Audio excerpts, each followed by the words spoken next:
Right. And remember, they tried to kill me this same weekend. Not in jokes, with a real gun in my real face on real camera. Understand I'm losing my life for participating in something that goes along with my job. The world was okay with it because it was me. I answer to no one but God. If you are not Jehovah or Allah, I do not recognize your authority. Y'all better take a seat for this one, because Dave Chappelle just entered the chat and spilled the tea on the industry's attempt to take down Katt Williams. In a series of explosive interviews, Katt revealed all the twisted stuff happening behind the scenes. As y'all know, Dave ain't new to this. The industry tried to get rid of him years back when he started speaking out. He even had to make a run for it to South Africa to save his own life. Now, after all these years, Hollywood is still after him. Word on the street is some folks ain't happy about Katt shooting off his mouth in every interview lately. They're aiming to shut him up for good. This ain't the first time someone in the industry tried to silence Katt. A few years back, they tried to paint him as a raging addict. Since then, they've been gunning for him. Like, all my enemies all look the same in the eyes, whether it's Faison, Wanda, Aries Spears, they all look like... Man, what you got against Wanda Sykes? This is a person pulling a whole gun on a comedian in the confines of their job. It's really a weird situation when they hate you. The streets have been buzzing for weeks after Katt appeared on Club Shay and spilled some major tea about the industry, exposing big names like Kevin Hart, Steve Harvey, Diddy, Jay-Z, and a whole lot of others. He accused Kevin Hart of being an industry plant and claimed Kevin is nothing but a puppet who was placed in the industry to replace him. Kevin was handed his own movies and TV shows out the gate without ever putting in any work to prove himself, and the elites in the industry specifically did this to wipe out the relevancy of Katt Williams. So Kevin would take over and become the new Katt Williams. In 15 years in Hollywood, no one in Hollywood has a memory of going to a sold-out Kevin Hart show, there being a line for him ever getting a standing ovation at any comedy club.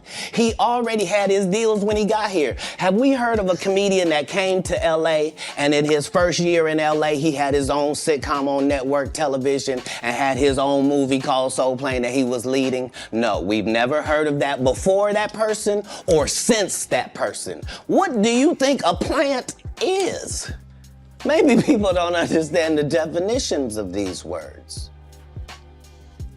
He just did his documentary with Chris Rock where he shows you that his whole upbringing in comedy was on the East Coast. Yeah, it was. So how simultaneously was he here in Los Angeles doing the same thing? It didn't happen. It didn't happen. And I hate to seem like a petty individual for picking apart lies. So, this isn't the first time that Katt and Kevin have had a falling out. In fact, just a few years back, Kevin really let loose on Katt, accusing him of choosing a certain lifestyle over his career. Tracing where Katt Williams comes from, you keep pointing at Hollywood. Hollywood this, the white man, this, and this. When do you take responsibility for your actions? You had the shot. Katt was in that position at one point. You were the guy. Yeah. You were set up to be the star. You didn't show up to work. You promo shoots. You your promo trips that they had set up for you. You became a risk to the studios, which is why the studios stopped with you. Why was he a risk? He chose drugs. Oh, okay. Take responsibility for what you chose and say, you know what? I gotta fix me. And I'm gonna come back and I'm gonna stand up for comedy. Katt also showed up for Cedric the Entertainer and accused him of taking one of his jokes. Katt claimed that he and Cedric sorted out their problems behind the scenes, and Cedric even said sorry for taking his jokes. However, when Cedric appeared on Club Shay, he denied everything and made it seem like Katt was just making things up. You and Katt, Katt say you stole one of his jokes. Yeah, like, it was ridiculous. You know what I mean? It was like the idea of the joke that he was even talking about don't even match up with no timeline. Yeah, what this brother is talking about, that joke is over 30 years old, close to 30-something years old. I did the Kings of Comedy in 1999. Probably had been doing that joke 6-7 years before that. I don't even know if Katt was doing comedy then. Cedric told you when you asked him, did you steal Katt Williams' joke? Yeah. He said, it don't line up. Like, what doesn't line up? This is a televised joke that Mark Curry helped me punch up and get to the level that it was.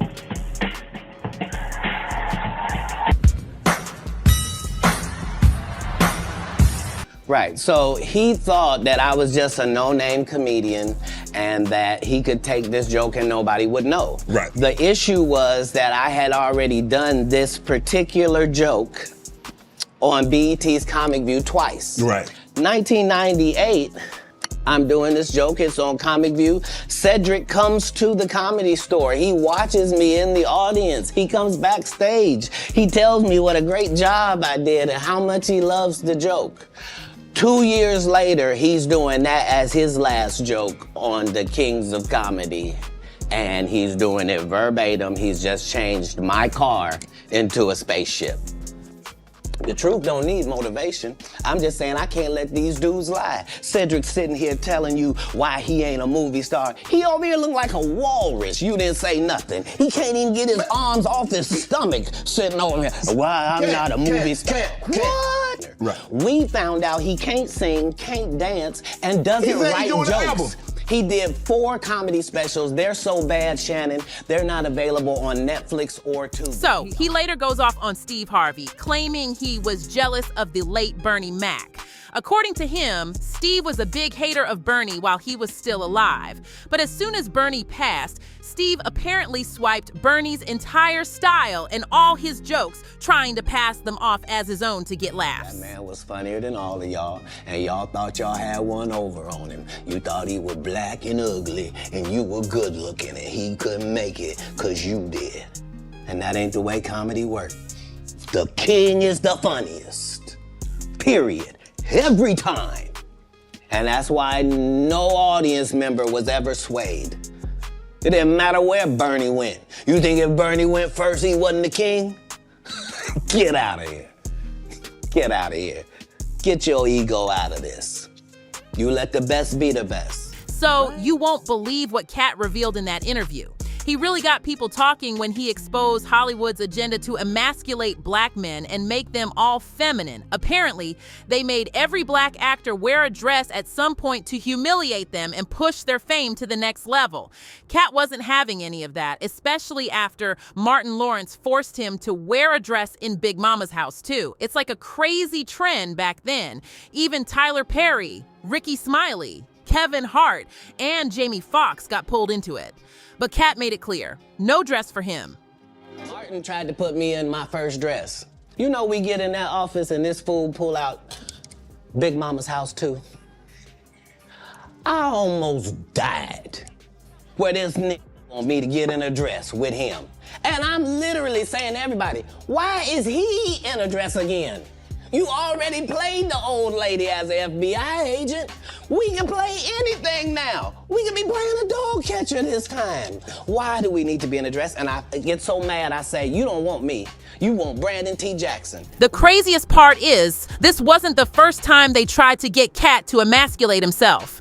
They pulled a similar stunt back in 2002 during the movie Friday After Next. But this time they wanted him to do something even worse. Katt remembered the time when Ice Cube and the producers of the movie tried to get him to film a scene of him getting cornered by Terry Crews in the bathroom and then being assaulted by him because they thought the scene would be funny. Katt was totally against it and told Ice and the producers there was no way he was going to film that because there was absolutely nothing funny about somebody being assaulted. Katt also said this was a really big risk on his part because this was his first ever movie and they made him feel like he was being too demanding. The truth of the matter is, the Money Mike in the original script got raped in the bathroom, and that's what Ricky Smiley was okay with. Katt Williams had to take the risk in front of the studios and the cast and our powers that be in his very first movie and say respectfully, humbly, guys, if we're talking about anything else, I have no credibility and I have no pull. But we're talking about comedy, right, where I have all the credibility and all the pull. The problem with Friday After Next is we're trying to make a classic comedy. And this comedy involves, and is never funny, no matter who it happens to or what the circumstances are. If you would allow me to allow us to do this movie without a black man getting in it, I promise you that it will be twice as funny as it would be with him getting So considering that's the real story, why would you bring up that story? 35 members of the cast and crew have never brought up that Ricky Smiley was gonna play Money Mike. No one ever saw me put on a Santa Claus suit. We got a wardrobe department. They made a Santa Claus suit for me. Why that wasn't in the bloopers? I wrote it. What I'm saying if I did it and I did a good job at it, you can thank me. I was involved. Right. I'm not gonna come later on and tell you, I never even read the whole script. So how you know what roles? What? What do you mean you never read the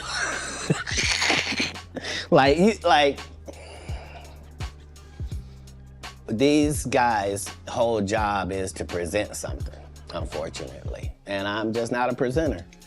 If you ask me a question, I'm just gonna tell you the truth of how it went. This also explains why the media has been busting their butts to paint Katt as a total nut job and a drama queen who craves attention.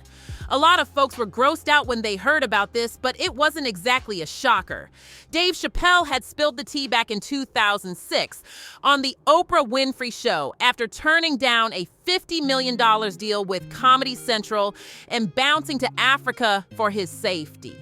Dave spilled that there were some sketchy things tied to the deal that didn't sit right with him, so he passed. But while he was spilling the beans, Oprah just kept cutting him off and pushing him to fess up about some kind of mental struggle.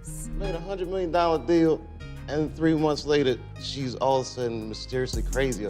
Or Martin Lawrence punches through and he's waving on the street screaming, "They're trying to kill me." Yeah, we hear those stories. And it always happens around the time in their career where it seems as though they're crossing over the next plateau. Yeah. Would you say you lost your mind, sort of?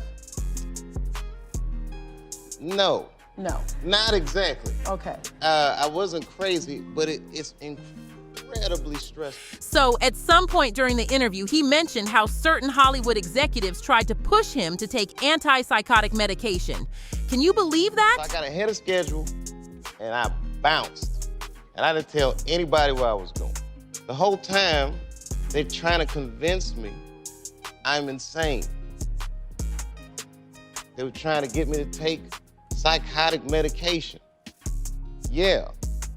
Like I'm sitting around, I was stressed out, but the people that were telling me I was insane, I believe that they knew what was going on. So just to give you a bit of background, Dave really shook things up back in 2005 when he abruptly bailed on season 3 of the Chappelle Show in the middle of production and jetted off to South Africa without giving any good reason.